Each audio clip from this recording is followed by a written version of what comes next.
Amsterdam, 1828. A Dutch chemist named Coenraad van Houten files a patent. The invention: a hydraulic press that squeezes the fat out of cacao beans and leaves behind a dry powder. Sounds boring, right? A patent for a press. Not exactly cinematic. But over the next 2 decades, that press will collapse the price of a product that, 3 centuries earlier, people were willing to cross oceans for, risk ships, fortunes, and lives for. A product the Aztecs literally used as money, that Spanish kings taxed as its own line item in the royal budget, that entire imperial navies fought to control the supply of, and now it's sitting in your kitchen as a $2 bar, and you don't even think twice when you unwrap it. This is cacao, and its story is the story of how the most ordinary thing in your house used to be one of the most valuable substances on the planet. Here's the puzzle that holds this whole story together. How does a bean, an ordinary, bitter, unremarkable bean, become so valuable that entire civilizations build institutions around it? Valuable enough to counterfeit, to guard with military convoys, to use as actual currency in states that, technically, had no money at all. And then, how does it collapse so completely that it becomes the cheapest dessert on the planet? The answer runs through Olmec temples, Aztec tax collectors, Spanish smuggler monks, Dutch chemists, and, yes, at some point, slave labor on West African plantations. The contrast is enormous. So, buckle in. Let's start with this. Cacao is not chocolate. Chocolate is what humans made out of cacao after 3,000 years of experimentation. The raw product comes from the tree Theobroma cacao, Greek for food of the gods, which is either poetic or just very good marketing, depending on how you look at it. The earliest traces show up with the Olmecs in what's now Mexico around 1900 BCE. Archaeologists have found cacao residue on pottery from this period, vessels with telltale traces of theobromine, the same alkaloid that makes chocolate toxic to dogs today. But it was the Maya who turned cacao into something bigger than food. For them, it was the literal drink of the gods, bitter, spicy, mixed with chili and corn flour, consumed at religious ceremonies, weddings, and funerals of the elite. Here's a detail that matters for everything that follows. Cacao trees only grow in a narrow climate band, roughly 20 degrees north and south of the equator, and only in conditions of high humidity and constant shade, which automatically makes it geographically rare. Not everyone can grow it, which means not everyone can control it. By the time the Aztecs show up in the 15th century, cacao beans aren't just food anymore. They're money. Think about that for a second. The Aztec Empire had no coins, no banknotes. It had a system where 100 cacao beans could buy you a slave. 30 beans, a rabbit. 1 bean, according to Spanish chroniclers at the time, was the going rate for a single transaction with a sex worker. The Aztec ruler Moctezuma, according to conquistador accounts, kept warehouses stacked with millions of cacao beans, essentially a state reserve, the equivalent of a gold vault. Once cacao is simultaneously a currency, a sacred beverage, and a scarce resource, you get the first institution you'll see repeat through every chapter of this story: a supply monopoly. In Mesoamerica, control over cacao trade routes sat with the coastal regions, what's now the state of Tabasco, and Maya territory in the Yucatan, where the climate actually allowed cultivation. The rest of the empire, especially the Aztec highlands, produced none of it. They bought it, traded for it, or extracted it as tribute. Here's a concrete number. Colonial records show provinces under Aztec rule were required to pay annual tribute of up to 200 sacks of cacao beans, each sack holding around 24,000 beans. Multiply that across dozens of subject provinces, and you get an economy where cacao functions roughly like oil does for a modern export state. And then, the predictable thing happens to any rare, valuable commodity in history. People start counterfeiting it. Chroniclers record cases of scammers scraping the real pulp out of cacao shells and stuffing them with clay or wet dirt. Fake cash that felt identical in the hand until you cracked it open. If you're finding this useful, I've got more deep dives coming on how ordinary objects became currency and instruments of power. So if that's your kind of thing, subscribe, because it gets rougher from here. In 1519, Hernán Cortés meets Moctezuma's envoys and sees, for the first time, Aztec elites drinking a bitter beverage made from cacao, mixed with vanilla and chili. The Spanish aren't impressed. The chronicler Bernal Díaz del Castillo describes it as a drink more fit for pigs. But the Spanish notice something else: the economic function of cacao. And when Tenochtitlan falls in 1521, the Spanish crown doesn't just seize territory. It seizes a functioning monetary system built on cacao beans. And here's the first turning point. The Spanish don't dismantle this system. They exploit it.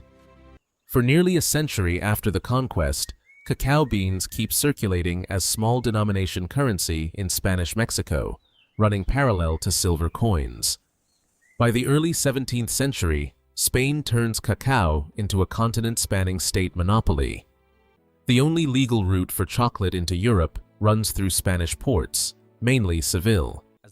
For almost 100 years, from the 1580s to the 1640s, Spain is essentially the only European power that knows what to do with cacao and how to prepare it.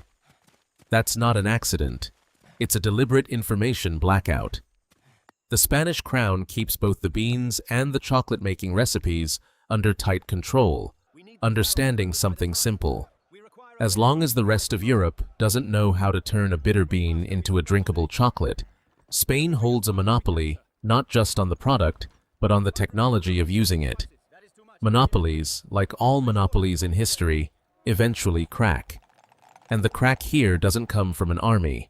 It comes from a wedding. In 1615, the Spanish princess Anne of Austria marries the French king Louis XIII and brings the tradition of drinking chocolate with her to the French court.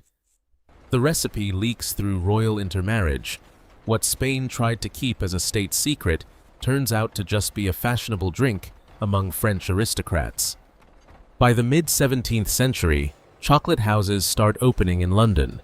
The first one documented in 1657, advertised in a London newspaper as an excellent West India drink called chocolate, available to anyone with money, at a house on Bishopsgate Street.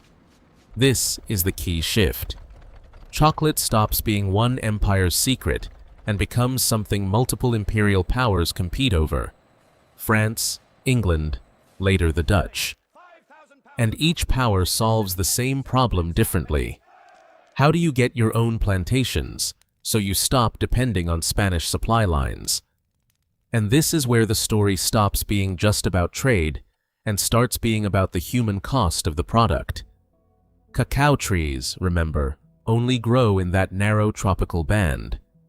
By the 18th century, European powers solved that geographic constraint the way colonial powers solved most things, with slave labor on plantations.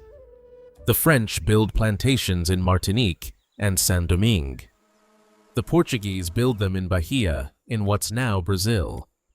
The Spanish keep running the encomienda system in Venezuela, where, according to colonial-era trade estimates, the Caracas region becomes one of the largest cacao exporters in the world by the 1620s. So much so that the local elite, the so-called cacao aristocracy, measured social status literally in plantation acreage. Think about that. An entire social class whose wealth and status were measured in tons of bitter bean. By the 19th century, the center of production shifts to West Africa. First, the island of São Tomé, then mainland Ivory Coast, and the Gold Coast, present-day Ghana. And this is where scale turns properly industrial. By the early 20th century, the Gold Coast becomes the largest cacao producer on Earth, supplying roughly half the world's output at its peak. Now back to the Dutch chemist we started with. In 1828, Coenraad van Houten patents a hydraulic press that separates cacao butter from the solid part of the bean. Before this, chocolate is a thick, fatty, almost inedible paste, an expensive drink for the elite, nothing more. Van Houten's press changes the physics of the product. Now you can get a dry, defatted cacao powder, the foundation for solid chocolate you can actually eat, not just drink. What follows is a cascade of technological breakthroughs, each one knocking the price down further. In 1847, the British company Fry's produces the first mass-market solid chocolate bar. In 1875, the Swiss chocolatier Daniel Peter adds powdered milk and creates milk chocolate. In 1879, Rodolphe Lindt invents conching, the process that makes the texture smooth instead of grainy. And here's the contrast that matters. A commodity that was once a state currency and the object of empire-spanning monopolies becomes, by the end of the 19th century, a mass-produced industrial good available to the European working class for pocket change. Cacao prices on global commodity markets, according to historical trade data, dropped by orders of magnitude over this period. Something once measured in gold and enslaved people was now measured in tons of raw material on a commodities exchange. So where is this story still visible today? First, in language. The word cacao comes from Nahuatl, the Aztec language, cacahuatl. The word chocolate likely traces back to Nahuatl roots too, filtered through Spanish. Every time you say either word, you're saying a fossil of the Aztec economic system. Second, in the geography of production. Ivory Coast and Ghana together now produce roughly 2/3 of the world's cacao, according to international trade data, a direct legacy of the 19th century plantation system that simply transitioned from outright slavery into post-colonial dependence on a single export crop. Third, and this is the most uncomfortable legacy, the modern cacao industry still faces documented cases of child and forced labor on plantations in West Africa, meaning a product whose story began with Aztec tribute laborers still carries, 500 years later, the same structural question. Who's actually paying the price for what sits on your kitchen counter for next to nothing? And fourth, in financial institutions. The London and New York commodity exchanges still trade cacao futures as one of the oldest traded commodities in the world, a direct descendant of those Spanish monopoly shipments out of Seville. So, let's go back to where we started. Amsterdam, Van Houten's press, 1828. That man didn't fight a war over cacao, didn't sail across an ocean, didn't collect tribute from conquered provinces. He just built a machine that turned something rare into something ordinary. And that, it turns out, might be the real lesson buried in this whole story. The value of a thing is almost never a property of the thing itself. It's a function of how rare it is, how controlled, how protected by a monopoly, a myth, or just geography.